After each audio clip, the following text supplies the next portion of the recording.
was like, I kind of feel like he did this on purpose. Like, he's like, watch this guy swat this. Yeah. No, he was throwing it to Delaney Walker, who was behind Darrell Rivas in the end zone. He's like, all right, guys, 34 boot, bank shot. You ever play NBA Street Volume 2? Yeah, a long time ago. They have a move called Back to Papa, where you toss it off the backboard back to yourself. Yeah, yep. That was great. That's what he did. Yeah, that's basically what he did. He did that in football. Exactly. So Titans move on. Yeah, surprisingly, saw nobody seeing that coming ever. I have 3 questions about people's jobs about this game. Okay. First question. Can we all agree DeMarco Murray's not a Titan next year? Derrick Henry is more than capable of carrying the workload, and he does it well. I think we kind of expected that at some point we were going to see this changing in the guard, and there's no reason for him not to be the one to do it now. I mean, what's the reason for him not? Well, the reason was he's big, and they don't know how durable he is. If he could handle it for the entire game. It looked pretty fresh at the end of the game to me, and they ran it with him a lot. Yeah, I think that conversation's dead in the water now. It's because he's big. They worry about a big guy. Yeah, sure. He's like 6'3", 250? Yeah, he's a big person. Watching him at Alabama, I'm like, this guy looks pretty small. Nope. Wrong. Wrong. That being said, what's his name from Alabama? Jalen Hurts? Back.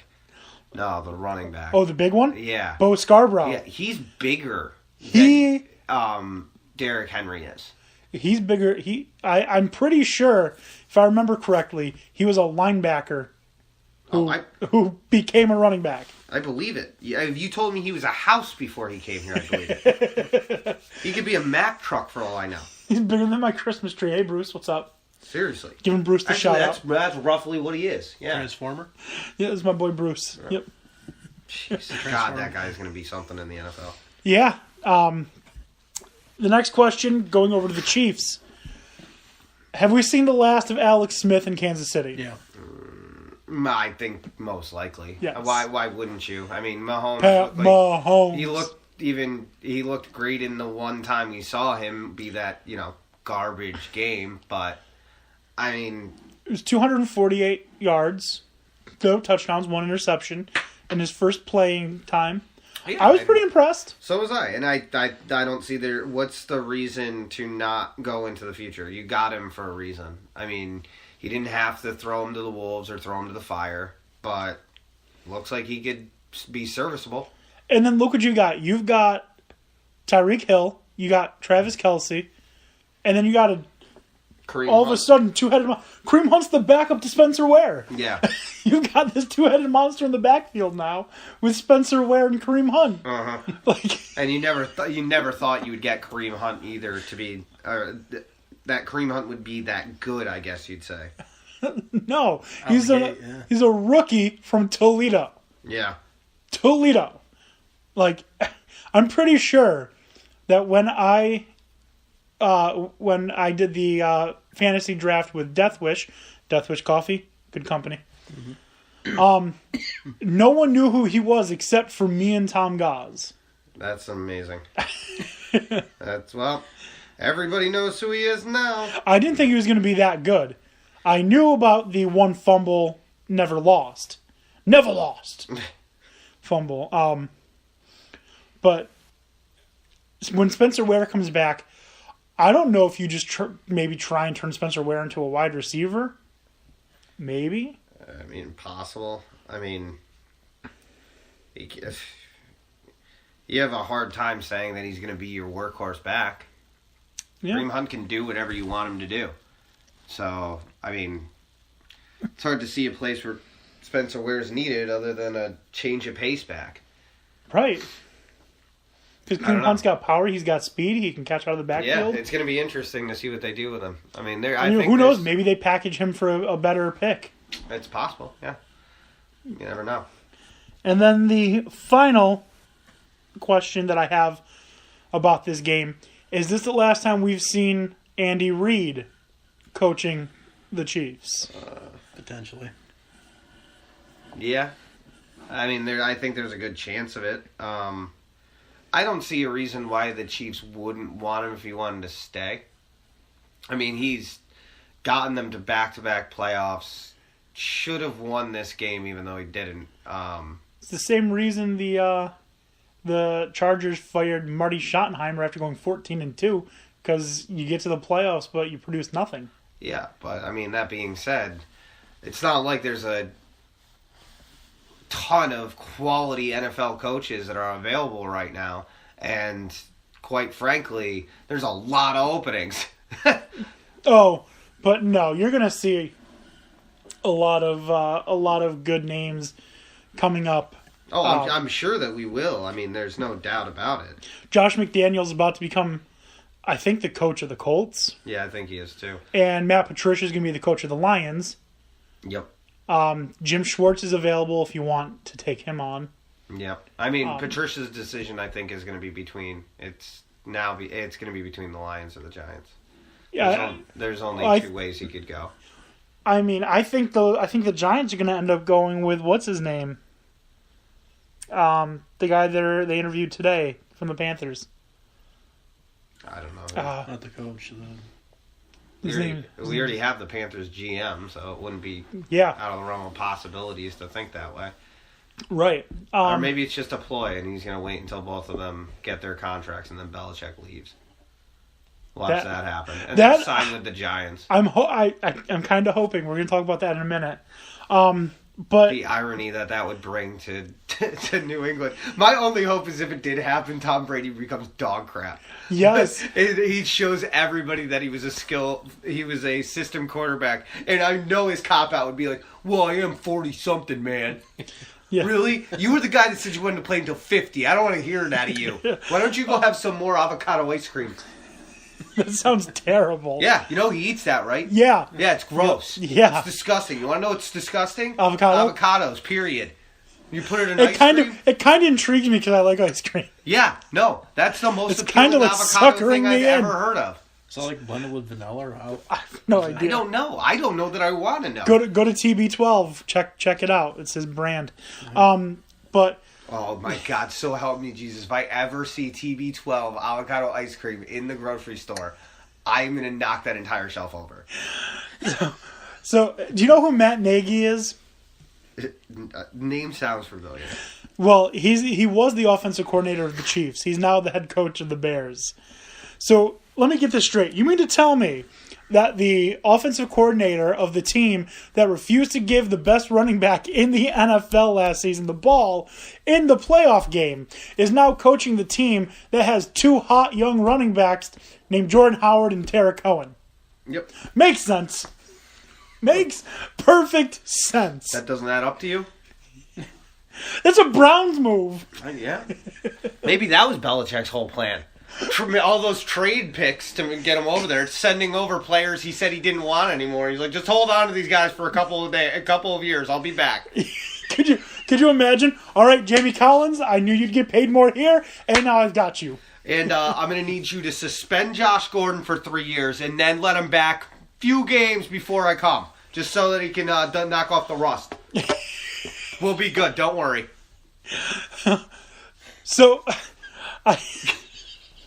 I floated this out to Dan O'Shea, but I want to hear what you guys think. Now, picture this: the year is 2020.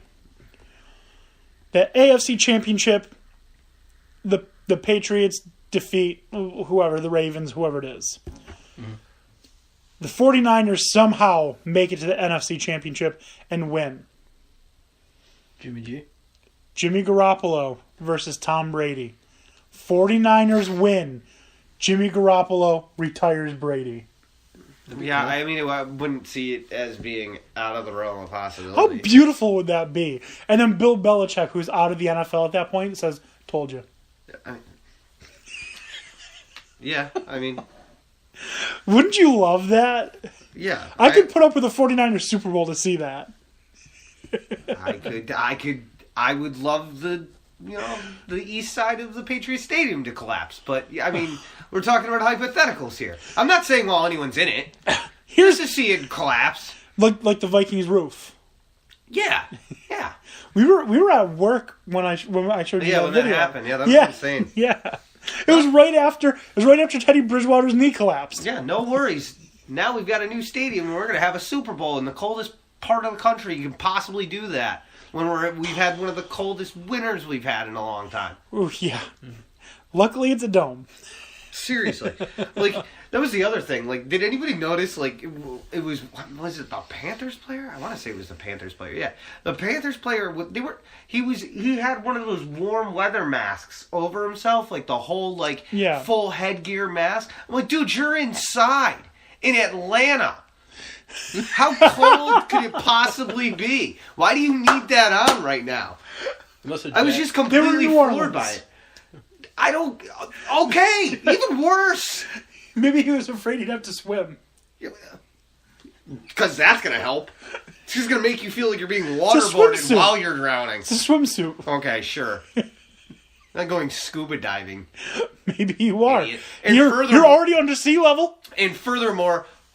where's the safest place to be in New Orleans if the water's going to start coming over? I'm pretty sure it's the Superdome that they put the rest of the city into when it actually did. I'm pretty sure the safest part of New Orleans to be in is actually Baton Rouge. Well, yeah. Anyways, let's move on to the next game. It's on the highway north. Anywhere that's above sea level. Falcons, 26, Rams, 13. Were you guys super disappointed by the Rams? Yep. I was kind of surprised to see them choke the way they did. I didn't see that coming. I bet Case Keenum was like, glad I got out of there. Wow. I mean, I'm sure he is. I mean, that being said, I think that we looked at the Rams as a stronger team than they really probably were.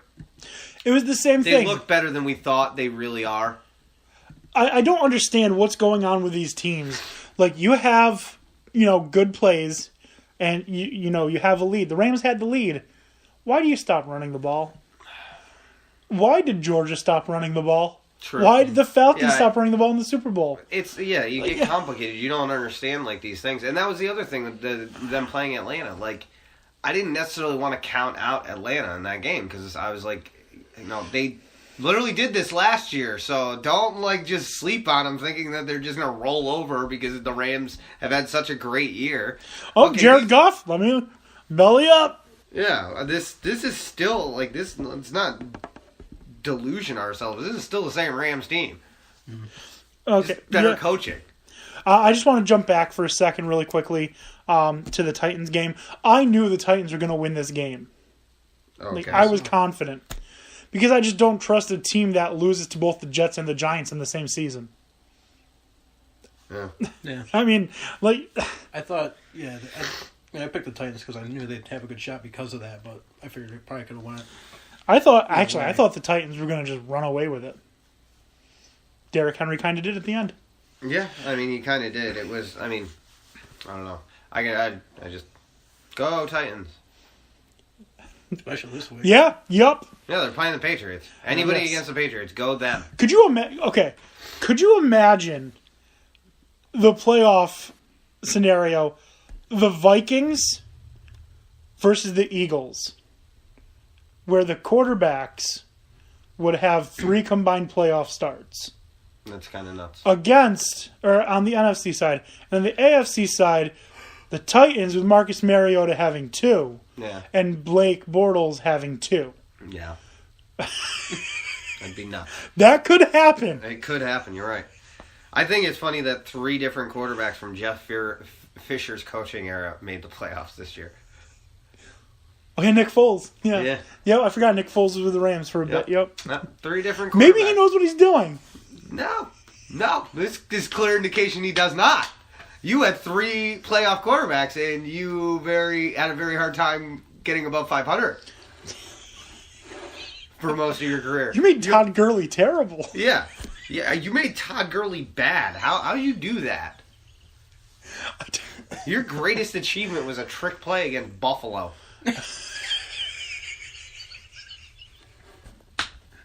Just saying. It was. And then you got your comeuppance in the Super Bowl. Yeah. And then just like the best way that I can like summarize your career is what happened to you in the Super Bowl. Just